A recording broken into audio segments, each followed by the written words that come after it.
it's searching for answers, and we're still searching, and sometimes we find a few answers, but we invite you to search along with us. We're glad you're part of this.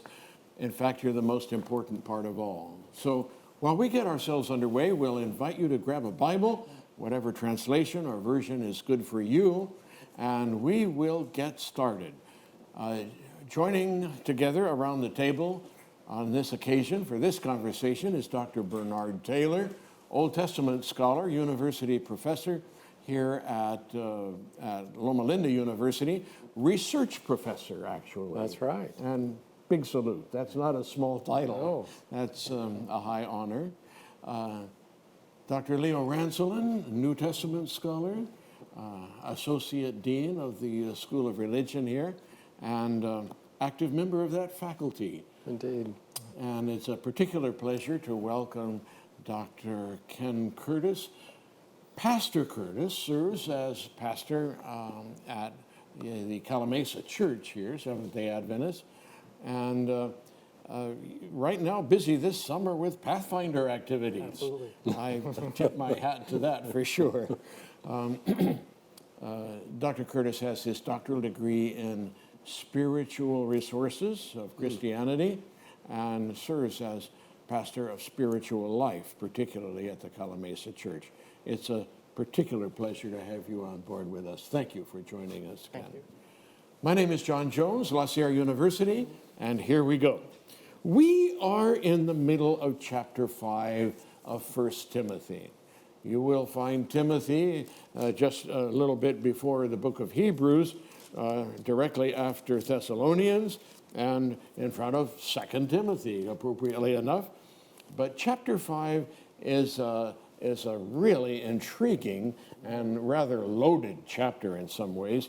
We've been looking at the first 15 verses or so, 15 or 16, about the image that the church has in Roman society 2,000 years ago, and the role of women in shaping that image. There is advice both to see to it that women are cared for, particularly if they are single, if they are widowed, if they are less than 60 years of age, if they are over 60 years of age, if they have family members who can care for them, if they don't. These are the contingencies with which the church is dealing. At the same time, there is also a kind of sense of instruction and guidance for how all church members, and in this instance, particularly the single female church members, are to conduct themselves and how they are to be viewed and regarded in the larger society in which they find themselves living. The church is now spreading beyond its Jewish roots into the larger Gentile world, which poses all kinds of new and fascinating questions, some of which are still relevant for us today. So here we go. Dr. Leo, chapter 5, verse 17 and following. Help us get into this and share with us what hits you as you look it over. Okay. Chapter 5, verse 17 and following, reading from the NRSV.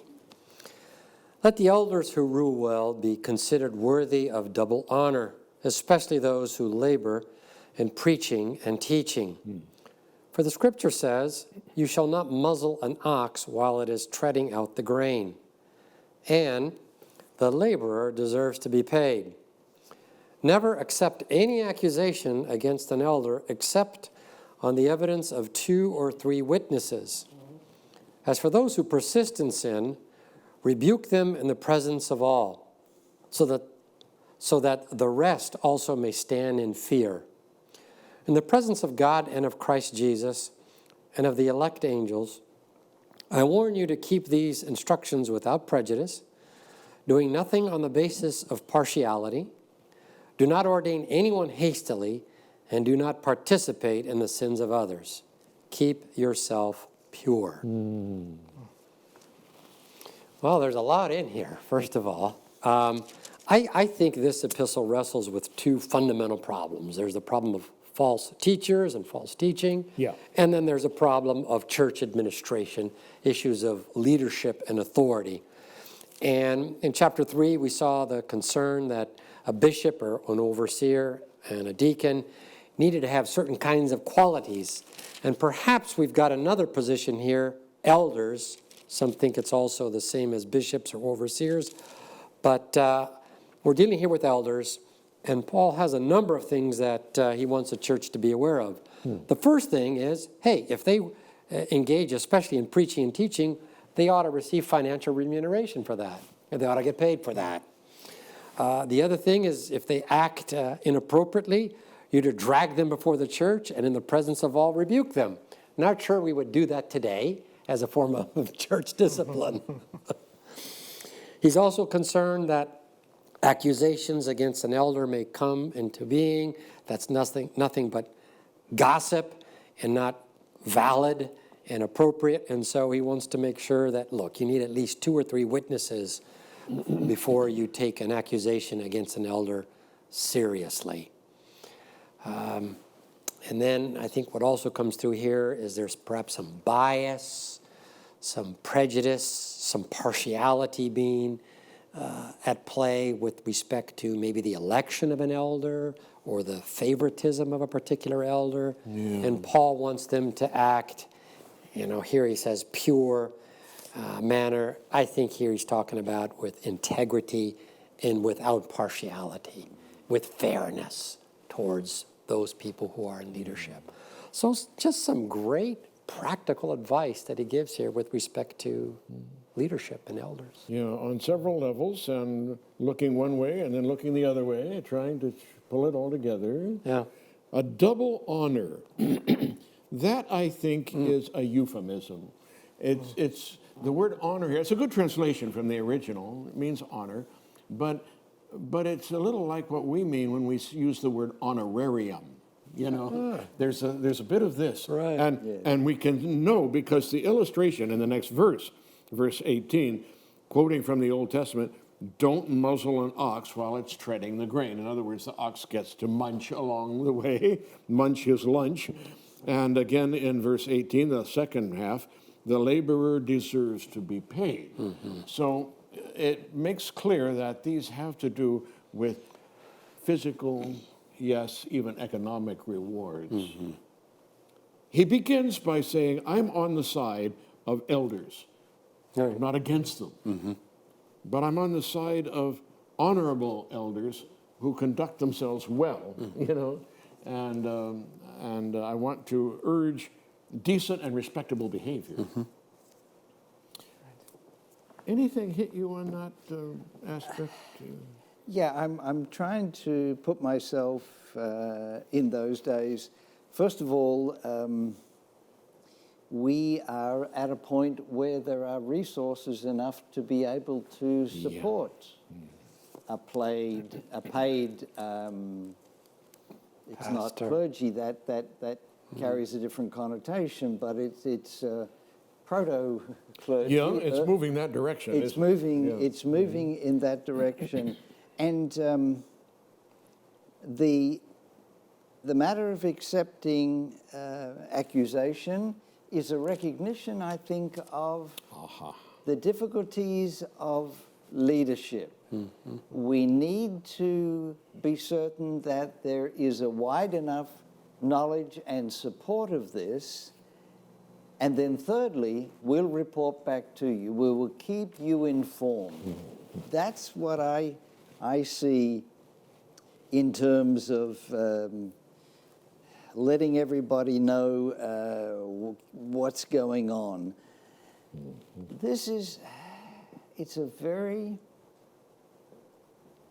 There was the excitement of Pentecost. Yeah. That is far in the background, I think, here. And there is the difficulty of sustaining a position when you think of who constituted the members. A large part of them were of the offscouring underneath the Roman Empire that were or still are slaves and so on. And how you relate all of this together, forge it into something significant, And there are those who are easy to deal with. It's easy to favor them. There's the effort required to work with the members and keep an even keel. Don't let yourself get drawn into this, sucked up into this, so that you lose your perspective. And I see this as good advice, timely and timeless. Yeah, yeah. Just across the Aegean Sea, over at Corinth, just across, Paul has written to those people saying, hey people, look at yourselves. Not many of you are upper crust. You are indeed Alf-scourings, the gutter sweepings of the empire. So yeah, Christianity is multi-layered from the beginning, but it seems to be weighted toward the lower end of the societal ladder, doesn't it? Yeah. So there's an upward lift that Christianity means to bring to bear. And I think that that's part of the background behind this, isn't it? What do you think, Jim? I agree. One of the other things on a slightly different angle that struck me as we were reading through this, I thought back to the comments that were made back up in verse 13 about not wanting people to become idlers, gossips, busybodies, saying things they not ought to. And then we come down to do not entertain an accusation against an elder. And it struck me that, again, it's calling us back to a healthy relational paradigm again, where if you have a community of people that are focused on working together and supporting each other and sharing the message that's been committed to you, you don't have the energy to put into finding fault or making up things that don't exist. It's when you've forgotten who you are together that the door is open for other kinds of things that should not be issues to become issues. Now, of course, he does allow for the fact, he says, if there is sin, this needs to be addressed and dealt with publicly. But we've all seen the kind of dynamics that can happen inside of a church community or even a family community that forgets about who they really are supposed to be together, and you begin to find ways to pick each other apart. And you find fault, and you look for flaws, and stories begin to circulate. And he's saying we can't afford to be that kind of people and be the community that we want to be. So there seems to be a call back to that. And in the midst of all that, even the call to say, so don't be hasty about the laying on of hands. Be sure that the people who are leading you understand what they're leading you for, what the paradigm is, what it is that we're about, so that we don't wind up going off in these directions that can be so destructive to a community together. Keep yourselves pure, it says. It is a high vision, isn't it? This is exalted expectations, isn't it? What do you think? If I look at chapter 3 and the qualifications for bishops and deacons and then add this to it, I'm struck by the fact that in my estimation, this church was quite challenged when it came to leadership. And that inappropriate leaders were destabilizing the church and perhaps compromising its ability to be the true household of God that Paul wants them to be. Because some of the stuff that he lists with respect to bishops and deacons, to me, this is self-evident truths. You need to be respectable, hospitable, temperate, so sensible, not prone to violence and not a drunkard, and so on. And you piece it all together, and you, at least in me at this point, it looks like there was a major problem at this church, the issue of leadership and authority, and making sure that you're treating them with fairness, with dignity, without prejudice, and you're not appointing someone too hastily, perhaps a favorite person that you may be enamored with. I see leadership there as a significant problem at Ephesus, the more I read through this letter. There is a concern when there are slanders or even legitimate charges being leveled against someone who is a church leader. It's a double concern. On the one hand, that things not just be swept under the rug. On the other hand, don't give undue credence to gossip. In fact, if we skip ahead a little, if we take verses 24 and 25 and hold them alongside this paragraph we've just read, 17 to 22, we see the two sides. Sins of some people are conspicuous and proceed them to judgment. Sins of others follow them there. But either way, sins are sins, and whether known or unknown, they do come to light in the judgment. Verse 25, flip it over, good works are known or unknown. They may be conspicuous, but even if they're not, they ultimately will be revealed. Yeah. It seems to me that these two verses, showing the two sides of the issue, really take their cue from verses 19 and 20 and 21. That is to say, that accusations should not just be covered over, don't put a Band-Aid over it or hide it under a bushel if there are issues. On the other hand, take great care that you don't just pander to people who are getting their leaders into trouble by empty and malicious gossip of some kind. Isn't that interesting? Somehow this seems to all be cooking together in the letter's flow of thought here. And Paul's characterization here is quite strong, isn't it? Yeah. I mean, we forget what he said about these younger widows who looks like have fallen prey to adversaries. Some have already turned away to follow Satan. Pretty strong stuff. And what you've just read, John, also is quite striking as well. And then we read in chapter 4 about these false teachings being attentive to deceitful spirits and teachings of demons. The demonic realm in Paul's mind, I think, is operative here, and he's concerned that it not manifest itself within the household of God. Is it possible that all of this is also tied in then with a picture of people saying things that they should not say, verse 13, going around and, undercutting the credibility of the community leaders with gossipy kind of talk along the way. Yeah. So did it work? I mean, we'll come to this question as we reach the end of 1 Timothy eventually. But the question is, did it work? There is a fascinating later chapter in the life of Ignatius, who was the church leader, bishop then called, at Antioch, who eventually was convicted of being a church leader and thus adjudged worthy of martyrdom, who was then packed off with in shackles with a contingent of Roman guards, but they headed to Rome. He was to be executed in Rome. Yeah, he's headed for his martyrdom. But along the way, they seem to have taken their time. It may have taken months, apparently, and they've stopped off here and there and here and there. And Ignatius is allowed to meet Christians, interestingly enough. Isn't that interesting? And then when he's been hosted by this or that or another congregation, he writes a letter back to them and says, thank you for the kind hospitality in Christ. I appreciate it. Now I have some things to say to you.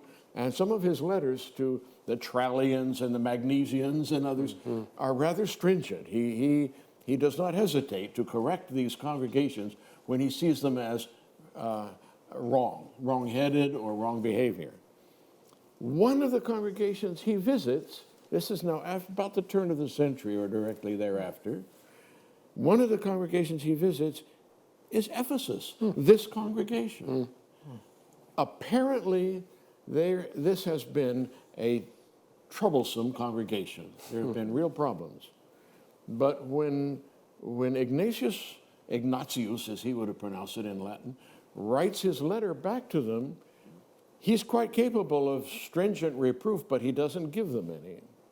Rather, he praises them. And he praises them for their devotion to their leaders and for the harmony they have amongst themselves now as he has visited them.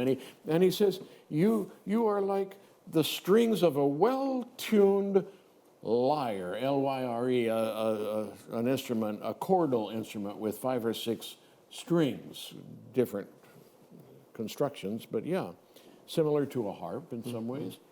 And he says, you are harmonious. Now, a lyre is a chordal instrument. It's not a flute with one note, you know. So he says, you are attuned together, and I especially praise you for your devotion to your leaders. We'll never know the story in this world altogether, will we? Right. But here is this this is Timothy's first pastoral charge, as far as we know. Yeah. And he needs a lot of advice. Yes, he does. And he's being told, you know, don't strut around and demand obeisance. On the other hand, respect yourself by respecting your congregation, and see if you can't get a different vibe going in that congregation somehow. Establish a different atmosphere somehow. You got to wonder, don't you, whether, in fact, the turning point might have been Timothy's witness among these people, young, humble, sincere, who might have somehow succeeded where others before him may have failed somehow. We don't know. Yeah. To pull them together. Now, there's a sermon for youth pastor, isn't there? There you go. Wow. And what it must have been like to pastor that church during that time that this letter was being written. I noticed that we sort of artfully skipped verse 23. Not yet. We're getting there. I wanted to pull 24 and 25. And, let's do that next when we're ready. Huh? You want to go to that? I was just going to say, probably the most responsible way to read that passage, which basically says, stop drinking only water and use a little wine because of your stomach and your frequent illnesses. Yeah. I mean, I'm fairly certain that probably reflects the quality of the water at the time, and you were much healthier. That's if you exactly right. actually drank a little. Exactly right. But I also couldn't help but think about the amount of stress that Timothy must have felt in his leadership position. Yeah. It may have been May have helpful driven to him as well, just to Drove him kind to of drink keep a the little. anxiety down a little, as he was taking care of his Well, stomach. we, But I'm not recommending that. no, well, yeah, but we have to understand the time and the place with Yes. this as with all things, don't we? Huh? Yes. We are told that a bishop and a deacon is someone who is not given to much wine. Exactly. Now, by contrast, we have a little wine, right? But not no wine. There's something going on here. And clearly, we need to remind ourselves that in ancient time, the practice was not to drink wine straight. If you did that, you were really serious, really perverting the use of wine. Revelation chapter 14, God's anger is poured out unmingled, unmixed. That's very unusual. A drunkard would do that. Right. Rather, the standard ratio seems to have been 1 to 5. That is 5 parts water, 1 part wine put in with it. There's strong and consistent evidence for that use of wine. Well, that helps us understand what's going on here. What we have here is not health reform. We have health deform in the sense that Timothy apparently had an ascetic side to him a little bit, and he was not eating chocolate cake or ice cream. Admittedly, they weren't available in that day, but if they were, he would have abstained. I think his abstention from wine was like that. Yes. People didn't know about amoeba or bacteria. They only knew that if you put some wine in your water, you don't get those stomach cramps. Now today, we would say, if you boil it, a good rolling, lively boil for, 6 minutes, as I remember, having lived in parts of the world where we did that, you solve the problem. And I would suggest that we give preference to that approach rather than this one. But Timothy is hampering himself because he's not well. Your frequent ailments are getting in the way of your ministry. That's right. Don't let your spiritual self-discipline get in the way of being able to serve the church. Don't be walking around clutching your stomach because you have cramps all the time. Whole person care. Does that, how shall I ask this? Does that hold water? What do you think? Yes. However, I would like to step back to looking at Timothy Yes. again. borrowing the computing term, and reverse engineer it. Yeah. Because remember, Timothy was a young man picked up by the Apostle Paul. He leaves home, leaves his mother and grandmother, and goes off. And Timothy is devoted to Paul. Timothy is the ideal assistant. He anticipates the need of Paul, and Paul has become dependent on him in many ways, but he knows that he needs to develop further, and he hasn't left the nest, and so he's pushed out and given this assignment. And Timothy needs to be told what to do, and he will do it. And in this situation, he's not thriving. That's my sense of it here. So that he not only finds problems, he is in circumstances the problem. And when you are having difficulty, it's easy to become annoyed and to order people around to Blame show others. strength. Yeah. Yes, and indicate your own inherent liabilities and weaknesses. And it's ironic to me that from Timothy, we take the charge most frequently to pastors and preach the gospel and don't let anybody despise the youth and all the rest of it. That was Timothy. Yeah. I don't think Titus ever heard anything like that, and I've been meaning to go back and take a look at that. Yeah. But it's interesting, you see, when Paul was thrown out of cities because of the way he presented himself or whatever it was, Timothy and Titus could stay on without arousing any opposition, and Paul would move on, then he would miss them and call them to come and help him. It's a fascinating story of humanity in the book of Acts, and here we have, as it were, the other side of the story. When the opportunity comes, it's not, I think it's clear to say, not a natural fit for him. And he has to learn, and Paul has to direct him. Yeah, you're right. I mean, throughout the epistle, from time to time, he thinks of him. You need to be an example. Don't let anyone despise your youth. Here's some advice at the end of chapter 5. And then at the end of chapter 6, Timothy, guard what's been entrusted to you. Paul is concerned about his young co-worker managing this tough situation. Not easy. It has never been easy to be a shepherd of a flock. In those times or our times, whether you're male, female, whatever your ethnicity or cultural context may be. And yet, the voice of the Spirit continues to have that uplift about us that pulls us upwardly and helps us think higher and better and more exalted thoughts. That's the challenge for all of us in ancient time and our time still today, as we continue together searching for answers.